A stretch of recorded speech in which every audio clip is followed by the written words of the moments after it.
Hello everyone. उम्मीद करते हैं आप अच्छे नहीं बहुत अच्छे होंगे। आज हम बात करने वाले हैं पेस्ट रेजिस्टेंट क्रॉप की। इसमें हम आरएनडी इंटरफेरेंस की मैकेनिज्म, जंपिंग जीन और साथ ही साथ एनसीईआरटी की लाइन बाय लाइन सीख रहे होंगे। इसके साथ इस टॉपिक पे जितना कुछ भी कॉन्सेप्ट हो सकता है, जितना अवेलेबल है, सब मैं सिखाने की कोशिश करूंगा, जिससे आपको इस टॉपिक पे दोबारा कोई भी वीडियो देखने की कोई नीड ना हो। तो कम समय को खराब करते हुए 17 मिनट में इस टॉपिक को हम पूरा कंप्लीट कर देंगे। तो चलिए सीखना शुरू करते हैं। चलो सीखते हैं पेस्ट रेजिस्टेंट प्लांट को। पेस्ट रेजिस्टेंट प्लांट में क्या होता है कि हम एक मैकेनिज्म का यूज़ करते हैं जिसको बोलते हैं RNA interference. Pest resistant plant क्या है? एक हमारे पास प्लांट है टोबैको। टोबैको के रूट में निमेटोड मेलवेडोगाइनी इनकोग्निसिया का इन्फेक्शन होता है, जिसके वजह से टोबैको के प्लांट की रूट अफेक्ट होती हैं और ओवरऑल टोबैको की प्रोडक्टिविटी डिक्रीज कर जाती है। हमें पेस्ट रेजिस्टेंट प्लांट बनाने के लिए टोबैको के प्लांट को कुछ इस तरीके से मॉडिफाई करना है कि अगर उस पे निमेटोड फीड करने आए तो वो फीड करते ही मतलब टोबैको के रूट को खाते ही मर जाए। होता क्या है, ये पर्टिकुलर टोबैको के प्लांट की रूट है। जब इस पे ये निमेटोड इन्फेक्ट करता है तो इसकी जो रूट है कुछ इस तरीके से डेवलप हो जाती है और ओवरऑल प्रोडक्टिविटी जो है वो डिक्रीज कर जाती है। हमें क्या करना है, इस प्लांट को कुछ इस तरीके से मॉडिफाई करना है कि ये जब इसके ऊपर खाने आए ना तो खाते ही खत्म हो जाए। ये कैसे हो पाएगा? इस प्लांट के रूट को मॉडिफाई करना पड़ेगा। कैसे? जेनेटिकली मॉडिफाई करना पड़ेगा ताकि ये जैसे ही आके खाए इसके अंदर कुछ तो ऐसा हो जिसकी वजह से ये मर जाए। तो ये क्यों मरेगा, ये क्यों मरेगा, ये जानने के लिए इसके अंदर के मैकेनिज्म को समझना पड़ेगा कि ये जिंदा क्यों है। किसी को मारना है तो ये जानो कि ये जिंदा क्यों है, इसकी मेन नीड क्या है जिसकी वजह से ये जिंदा है। तो देखो क्या है कि ये जो निमेटोड है ना, इसके किसी एक सेल को बनाते हैं। अगर किसी एक सेल को मारने का मैकेनिज्म हम जान गए तो हम बाकी सेल को भी मार ले जाएंगे। तो इस निमेटोड की एक पर्टिकुलर सेल है, इस सेल के अंदर थाउजेंड्स ऑफ केमिकल रिएक्शन चल रही हैं जिसको हम मेटाबॉलिज्म बोल रहे हैं। अगर इसके अंदर के मेटाबॉलिज्म को रोक दोगे तो ये सेल सर्वाइव नहीं करेगी और ओवरऑल ये निमेटोड सर्वाइव नहीं करेगा। तो इस सेल के अंदर के मेटाबॉलिज्म को रोकना है। और मेटाबॉलिज्म कैसे रुकेगी? जब ये रिएक्शंस रुक जाएंगे।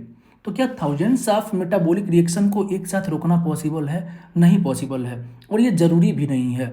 हम किसी एक ऐसे रिएक्शन को रोक देंगे जो रिएक्शन इस पर्टिकुलर सेल के लिए सबसे ज़्यादा ज़रूरी होगी, और ये सबसे ज़्यादा ज़रूरी रिएक्शन अगर नहीं चलेगी तो फिर ये सेल सर्वाइव नहीं करेगा। होता क्या है कि मान लो ये सबसे स्पेसिफिक रिएक्शन है जिसकी वजह से ये सेल सर्वाइव कर रही है। थाउजेंड्स ऑफ रिएक्शन में एक रिएक्शन ऐसी खोज लिए हैं जो सबसे ज़्यादा जरूरी रिएक्शन है, और अगर ये रिएक्शन नहीं चलेगी तो ये सेल सर्वाइव नहीं करेगा। इस रिएक्शन को फिल्टर करने के बाद हम ये देखते हैं कि डबल स्टैंडर्ड डीएनए ट्रांसक्रिप्शन करके एमआरएनए बनाता है, एमआरएनए से प्रोटीन बनता है, प्रोटीन से एंजाइम और एंजाइम सबस्ट्रेट को प्रोडक्ट में चेंज करता है। ये प्रोडक्ट इतना ज़रूरी है ना कि इसी प्रोडक्ट की वजह से ये निमेटोड की सेल सर्वाइव कर रही है। अगर ये प्रोडक्ट ना बने तो ये निमेटोड की सेल सर्वाइव नहीं करेगी। ये प्रोडक्ट इसलिए बन रहा है क्योंकि ये एंजाइम बन रहा है, एंजाइम इसलिए बन रहा है क्योंकि ये प्रोटीन बन रहा है, और प्रोटीन इसलिए बन रहा है क्योंकि ये एक्सप्रेशन हो रहा है, एमआरएनए बन रहा है। हम एमआरएनए को प्रोटीन में कन्वर्ट ही अगर ना होने दें तो ये एंजाइम नहीं बनेगा, प्रोटीन नहीं बनेगा, ये प्रोडक्ट नहीं बनेगा, और जब प्रोडक्ट नहीं बनेगा तो ये सेल सर्वाइव नहीं करेगी। हम जानते हैं, क्लास 12 में पढ़ चुके हैं कि ये एमआरएनए सिंगल स्टैंडर्ड से अगर डबल स्टैंडर्ड हो जाए तो ये अपने आप को एक्सप्रेस करना बंद कर देगा, और जब एक्सप्रेस नहीं करेगा तो प्रोटीन नहीं बनेगा, एंजाइम नहीं बनेगी, और ये पर्टिकुलर प्रोडक्ट नहीं बनेगा। कुल मिला जुला के इसके हर एक सेल के एमआरएनए को हमें डबल स्टैंडर्ड एमआरएनए में कन्वर्ट करना पड़ेगा। मतलब क्या है कि इसके एमआरएनए को इंटरफेयर करना पड़ेगा, और इसी निमेटोड के एमआरएनए को इंटरफेयर करने की जो मैकेनिज्म है उसी को हम आरएनए इंटरफेरेंस बोलते हैं। तो इसको इंटरफेयर करके डबल स्टैंडर्ड एमआरएनए में कन्वर्ट कैसे करेंगे, इस चीज़ को समझना पड़ेगा। तो देखो क्या होता है कि हमारे पास जो टोबैको का प्लांट है, इस टोबैको के प्लांट को जेनेटिकली मॉडिफाई करना पड़ेगा, और इस टोबैको के प्लांट को ही नहीं, इस टोबैको के प्लांट के हर एक सेल को जेनेटिकली मॉडिफाई करना पड़ेगा। अब तुम चाहते हो कि इसकी हर एक सेल जेनेटिकली मॉडिफाई हो जाए, तो मतलब क्या है कि हर एक सेल में जीन आना चाहिए। तो इस प्लांट में अगर किसी एक जगह जीन डालते हो तो क्या इसके हर एक सेल में आएगा? नहीं आएगा ना। तो हमें जीन उस सेल में डालना पड़ेगा जहाँ से ये प्लांट बना है। तो सबसे स्टार्टिंग में आ जाओ, गैमेट जब ये थे तो गैमेट के अंदर हम जीन डाल देते हैं तो ये जीन इस प्लांट के अंदर पहुँच जाएगा। गैमेट से पहुँचेगा जाइगोट में, जाइगोट से पहुँचेगा सीड में, और सीड जब जर्मिनेट करेगी तो इस पौधे के हर एक सेल में वो जीन होगा। तो कुछ इस तरीके से जेनेटिकली मॉडिफाइड टोबैको प्लांट हम बना रहे होंगे। देखो ये मॉडिफिकेशन कैसे करते हैं इस चीज़ को समझते हैं। ये पर्टिकुलर टोबैको का प्लांट है और इस टोबैको की प्लांट के रूट की एक सेल को समझते हैं। हम क्या करते हैं, देखो टोबैको के प्लांट के अंदर हम उस स्पेसिफिक जीन को लेके आते हैं जो स्पेसिफिक जीन उस निमेटोड का था। जैसे मान लो ये निमेटोड का जीन है, हमें यहाँ पे डबल स्टैंडर्ड इसको बनाना है, तो हम क्या करते हैं, मैकेनिज्म समझो। इस डबल स्टैंडर्ड डीएनए को निमेटोड से आइसोलेट करके बाहर निकाल लेते हैं। बाहर निकालने के बाद एक बार इधर प्रमोटर है, इधर टर्मिनेटर है। प्रमोटर टर्मिनेटर को जब चेंज करते हैं तो जो सेंस एंटी सेंस है ना, ये चेंज हो जाता है और इस दोनों डीएनए को वेक्टर के थ्रू लाइगेट करके प्लांट के सेल में भेज देते हैं। कहाँ पे, गैमेट वाले स्टेज पे। क्यों गैमेट वाले स्टेज पे? गैमेट वाले स्टेज पे भेजेंगे तभी तो प्लांट के हर एक सेल में ये जीन पहुंच पाएगा। तो गैमेट वाले स्टेज में किसको भेजे, निमेटोड के उस डीएनए को जो स्पेसिफिक डीएनए था, जो स्पेसिफिक प्रोटीन स्पेसिफिक एंजाइम बना रहा था, जिससे स्पेसिफिक प्रोडक्ट बन रहा था और उस स्पेसिफिक प्रोडक्ट की वजह से निमेटोड सर्वाइव कर रहा था। वही वाला डीएनए वेक्टर से लाइगेट करके एक बार सीधा एक बार उल्टा, मतलब सेंस और एंटी सेंस पलट गया, हम भेज देते हैं वेक्टर से लाइगेट करके इस प्लांट के अंदर। और जब प्लांट के अंदर ये डीएनए जाता है तो अपने आप को एक्सप्रेस करता है। चूंकि दो डीएनए हमने भेजा है तो एक तो सिमिलर एमआरएनए बनाएगा जो एमआरएनए उस निमेटोड के अंदर बना था, लेकिन चूंकि एक उल्टा डीएनए हो गया है तो ये जो एमआरएनए बनाएगा ये एमआरएनए उल्टा बनेगा पहले वाले एमआरएनए के। अब ये वाला एमआरएनए इस वाले एमआरएनए के कंप्लीमेंट्री होगा और जब कंप्लीमेंट्री होगा तो हाइड्रोजन बॉन्डिंग करके डबल स्टैंडर्ड एमआरएनए बना लेगा। ये जो डबल स्टैंडर्ड एमआरएनए है ये प्लांट के सेल के अंदर बन रहा है। ये समझो, इस प्लांट के हर सेल के अंदर कौन सा आरएनए बनेगा, डबल स्टैंडर्ड एमआरएनए। हर सेल के अंदर क्यों?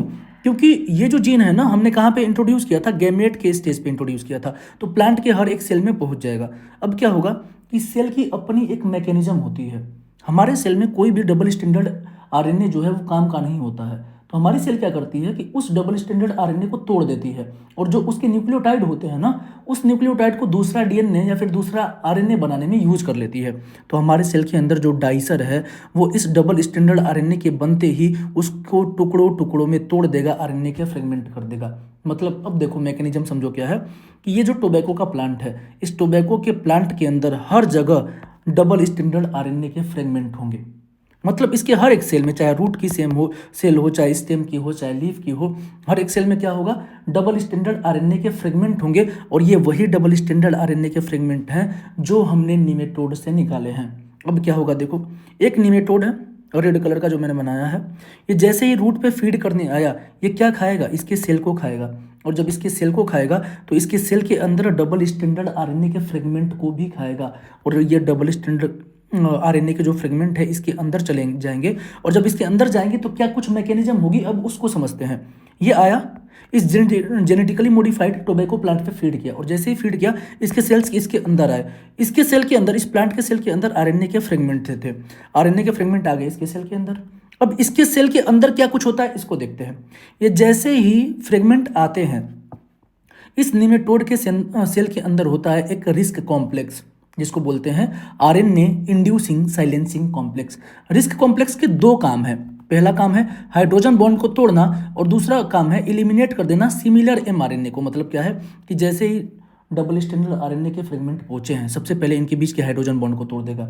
और दूसरी बात क्या करेगा कि जो एमआरएनए इस वाले एमआरएनए उसके सेल के अंदर जो जरूरी वाला एमआरएनए है उसके सिमिलर है, उसको हटा देगा, उसको एलिमिनेट कर देगा। और जो एमआरएनए बचा रह गया जो इसके कंप्लीमेंट्री है उसको लेके जाके मेन वाले पे बाइंड कर जाएगा। अब ये देखो, ये वही रिएक्शन हो रही है जो ऊपर मैंने आपको बताया है। ये स्पेसिफिक रिएक्शन है जिसकी वजह से स्पेसिफिक प्रोडक्ट बन रहा है और ये सर्वाइव कर रहा है। तो ये जो आरएनए के फ्रेगमेंट रह गए हैं ना, ये फ्रेगमेंट आके ज्वाइन कर जाएंगे और ज्वाइन करते ही ये जो आरएनए सिंगल स्टैंडर्ड था ये अब डबल स्टैंडर्ड आरएनए में कन्वर्ट हो जाएगा। और जैसे ही डबल स्टैंडर्ड आरएनए में कन्वर्ट होगा, ये प्रोटीन नहीं बनेगा, ये एंजाइम नहीं बनेगा और ये सबस्ट्रेट प्रोडक्ट में चेंज नहीं होगा। और जब सबस्ट्रेट प्रोडक्ट में चेंज नहीं होगा तो ये सेल सर्वाइव नहीं करेगी। जैसे एक सेल सर्वाइव नहीं करेगी वैसे बाकी की सेल्स इस निमेटोड की सर्वाइव नहीं करेगी और ये निमेटोड मर जाएगा। तो कुछ इस तरीके से होता है आरएनए इंटरफेरेंस। एक बार समराइज करते हैं, हमने क्या सीखा है। जो निमेटोड था इन्फेक्ट करने आया टोबैको के प्लांट को, जैसे इन्फेक्ट किया टोबैको की प्रोडक्टिविटी डिक्रीज हो गई। हमें निमेटोड को मारना है कि मतलब ये निमेटोड जैसे ही फीड करने आए वो खाते ही मर जाए। तो हमें निमेटोड के सेल के अंदर के मैकेनिज्म को समझना था। इसके अंदर थाउजेंड्स ऑफ रिएक्शन हो रही थी। उस रिएक्शन में से हम एक जरूरी रिएक्शन खोजे जो इस निमेटोड के लिए सबसे ज़्यादा जरूरी रिएक्शन थी। अगर वो जरूरी रिएक्शन रुक जाती है तो ये निमेटोड का जो सेल है वो नहीं सर्वाइव करेगा, और जैसे सेल सर्वाइव नहीं करेगा वैसे निमेटोड सर्वाइव नहीं करेगा। इस जरूरी रिएक्शन को हमें रोकना है। उसके लिए जरूरी है कि इस एमआरएनए को डबल स्टैंडर्ड एमआरएनए में कन्वर्ट करें। अब ये कन्वर्ट कैसे होगा, इसके लिए हमने प्लांट को मॉडिफाई कर दिया। इस प्लांट को मॉडिफाई करने के लिए हम इसके गैमेट को मॉडिफाई करेंगे, और गैमेट के अंदर वो जीन वेक्टर के थ्रू डालते हैं जो जीन यहाँ पे इस डबल स्टैंडर्ड आरएनए को उठा के डालते हैं। एक बार सीधा डालते हैं, एक बार उल्टा डालते हैं। जैसे ही इस सेल के अंदर जाएगा, एक बार सीधा जब डालेंगे तो एमआरएनए बनाएगा, और जैसे ही उसको उल्टा डालेंगे तो ये एमआरएनए कंप्लीमेंट्री बनाएगा। दोनों कंप्लीमेंट्री होगा, डबल स्टैंडर्ड आरएनए बनेगा। और जैसे ही डबल स्टैंडर्ड आरएनए बनेगा, इस प्लांट की सेल उसको छोड़ेगी नहीं, क्योंकि आरएनए के अंदर जो सेलुलर डिफेंस की मैकेनिज्म है वो डबल स्टैंडर्ड आरएनए को तोड़ देती है।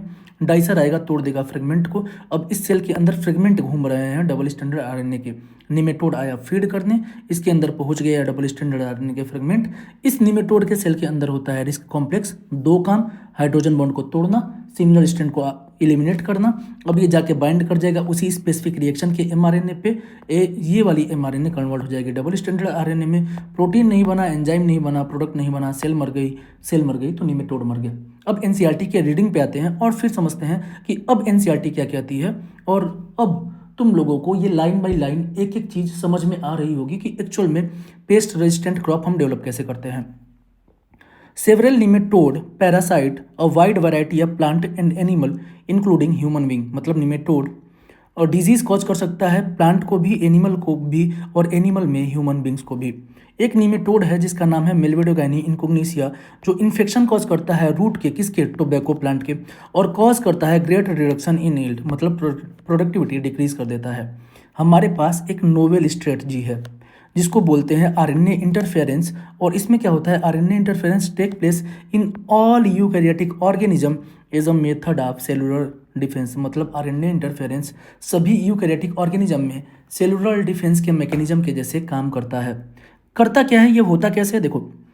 This method involves silencing of a specific mRNA, मतलब एमआरएनए को साइलेंट कर देगा। किसके एमआरएनए को, जो निमेटोड के सेल के अंदर था। Due to complementary double standard RNA, मतलब एमआरएनए को साइलेंट करना है तो उसको डबल स्टैंडर्ड आरएनए में कन्वर्ट करना होगा। कैसे कन्वर्ट करते हैं ये हम सीख चुके हैं। Molecules that bind to and prevent translation of the mRNA, मतलब ये एमआरएनए साइलेंट हो जाएगा, यही आरएनए साइलेंसिंग है। अब देखो यहाँ पे जो दो लाइन दी हुई है ना, ये इस टॉपिक से रिलेटेड नहीं है। ये बताता है कि और क्या सोर्सेज हो सकते हैं डबल स्टैंडर्ड आरएनए के। यहाँ पे डीएनए लिखा हुआ है, ये एक्चुअली में आरएनए होगा। देखो, source of this complementary RNA, मतलब इसी तरीके का और डबल स्टैंडर्ड आरएनए किसी सेल के अंदर चाहिए तो दो तरीका है। पहला, from an infection by virus having RNA genome, मतलब कोई ऐसा वायरस है जो यूकैरियोटिक सेल को इन्फेक्ट कर रहा है। अगर उस वायरस का genetic material double standard RNA होगा तो उस यूकैरियोटिक सेल के अंदर डबल स्टैंडर्ड आरएनए बन जाएगा। एक बात ये। दूसरा बात है, या दूसरा मेथड है सेल के अंदर डबल स्टैंडर्ड आरएनए पहुंचाने का, मोबाइल जेनेटिक एलिमेंट, जिसको हम ट्रांसपोजन्स बोलते हैं, that replicate via RNA intermediate. मतलब क्या है, देखो, एक पर्टिकुलर डीएनए का सेगमेंट है, यहाँ पे आपको समझाता हूँ। इस डीएनए के सेगमेंट का इतना पोर्शन जीन है। अब ये जीन बनाया एमआरएनए, ये एमआरएनए रिवर्स ट्रांसक्रिप्शन करके बना लिया डीएनए, और ये बन गया डबल स्टैंडर्ड डीएनए।